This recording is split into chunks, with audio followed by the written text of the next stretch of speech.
Up until the point when I turned 15 years old, my entire identity consisted of the things which I took instant gratification in. So that meant video games, that meant porn, that meant junk food, that meant stupid people who didn't really care about me but actually just made me feel good about myself. That meant stupid lifestyles which only brought more pain and misery into my life and actually distanced me from my family, from the people that I truly cared about and loved. And so for all of these years, my public and personal identity consisted of being a shy, quiet, introverted, depressed, anxious, cynical video gamer. That was basically my entire identity summed up in 7 characteristics, both in the public world and in my personal world as well. And you can guess that having this as my identity ruined any chance at actually living a good, interesting, fulfilling, meaningful lifestyle, at having a beautiful existence with the people that I truly cared about. But once I seriously took upon the task of self-improvement, which was around several months after I turned 15, and I quit video games, and I quit porn, and I quit junk food, and I stopped hanging around with people who didn't actually care about me. And I gave up on all of these stupid lifestyle ideas and beliefs that other people held, which only made my life worse. And I turned towards the things and the people that truly mattered to me. That was when my entire identity shifted to something unknown, scary but filled with potential for something better, for more.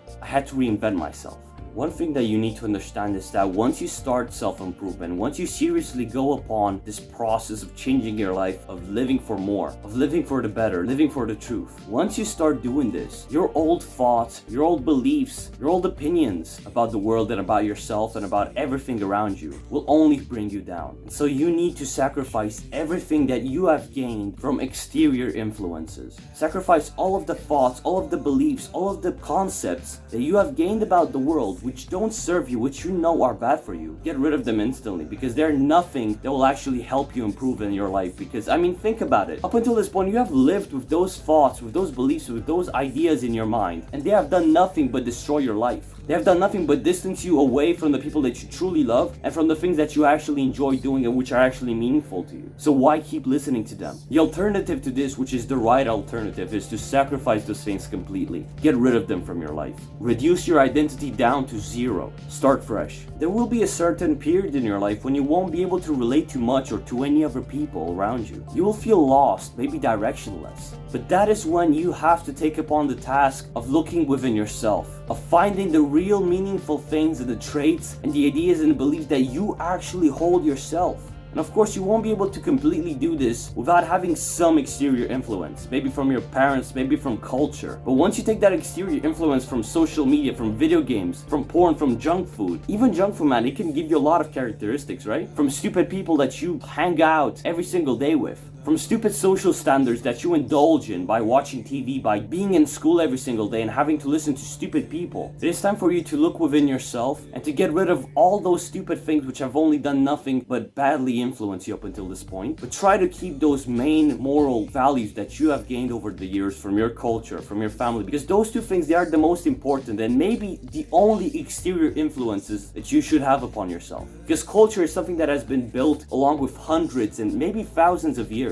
So it's values, it's things that have been tried with time, and they have gone to you because they are important things that you must keep in mind, and your family is a representation of that culture. If you have a good family, then you must listen to all of the good things that they have taught you up until this point, all the good values that they have educated you with. But you must keep yourself out of those exterior influences which might have also influenced your family. So you have to filter the things out. You have to filter the good, important things that your family and the culture has given you, but at the same time get rid of all those stupid other external influences which have come along with time. And once you do that, once you're only by yourself and what you have been taught by culture and your family, then you have to look within yourself. Then that is the point when you will have to look at your own authentic desires and your own personal priorities in life and start pursuing them with your full dedication. You will realize things about yourself that you wouldn't have otherwise discovered. Traits and vices and aspects about your life and about yourself, about your mind, about your personality, that you wouldn't have ever discovered if you weren't to be doing this. And those traits, those beliefs, those vices, all of those aspects that you have gained about yourself while you have been working hard on your desires, on your personal authentic desires, which are meaningful and important to you and will help your loved ones, those things, those aspects, they become part of your actual identity. They become part of your personal, true identity. Because these have been things that you have personally tried yourself, and they have come from nowhere else but within your own mind and within your own heart. And one extra thing that I need to mention about this is that when you will build your new identity, those vices, they will also be integrated within your identity. And what I have to tell you about that is that you don't have to keep those things in. There are certain vices, there are certain things that you don't do well, that you might actually be very bad at. Maybe you still feel hate, maybe you still feel anger, maybe there's still a lot of negative problems that you're facing. Well, you don't have to keep those things in because they will only wither your identity. What you can do is you can destroy those things which are actually still part of your identity, but they're not in a good way part of your identity. And only keep it within your actual personality, within your person, the good positive things about yourself.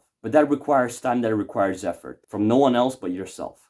Another thing that you have to keep in mind is that your public identity will be a warped version of your actual personal identity. Most of the time, what people perceive about you, what you give out to the world, will not be the same as what is within your truly personal, authentic identity. And so you must not let yourself be led by your public identity. You must not think of yourself while making decisions, while living your life in accordance with what other people think about you. You know, that makes actual more sense when you think about it. Don't care about what other people make of you. Look within yourself.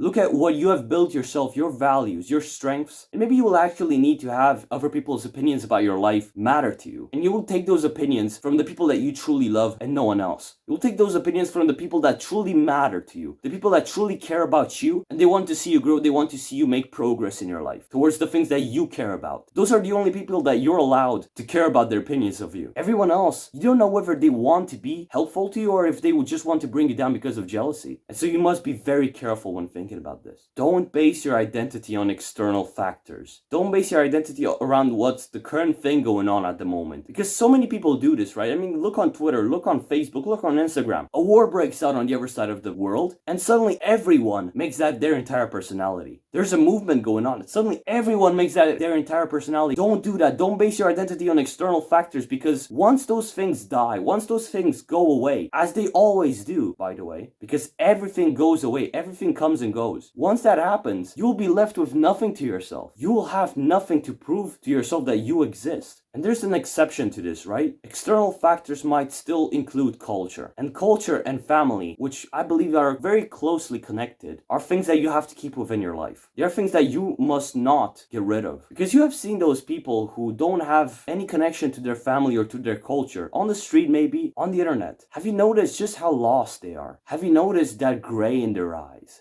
That sense of hopelessness and indecision. Because culture and family, they are things that keep your values strong. They are things that help you go through hard times. Do not deny your culture. Do not denigrate your culture. Because culture has been around for thousands of years. It has formed you. It has formed the people around you. It has formed societies and basically everything that exists. And then just suddenly trying to go away from that, trying to deny that. It's like you going against the tide. It's like you going against the nature of life. And when we do that, we get pushed down, we get absolutely ruined. Focus on your true identity, pursue your goals, pursue your priorities, while still keeping count of your loved ones and of culture. If you have gained any value from this video, which I really hope that you do, why not subscribe to the channel? Why not like the video? Why not maybe leave a comment in the comment section? It will help the video perform better with the YouTube algorithm. It will send it out to more people who might be able to get some value out of this as well. If you want to join my self-improvement Discord server, where I'm gonna try to have more regular calls with people so that we can talk about things, we can talk about self-improvement in a more open manner, then the link is in the description of this video, right? And by the way, I've started free self-improvement one-to-one coaching. This is completely for free. There's a Calendly link in the description of this video. You have to press on that. You can schedule a time and we'll see each other in a call where we can talk about anything self-improvement related. Tips, advice, your own self-improvement story, my own self-improvement story. We can talk about anything self-improvement related. So why not do that? I think that will help you out, man. So yeah, I genuinely hope that this video has been of value to you, man. And I'll see you next time. Good luck.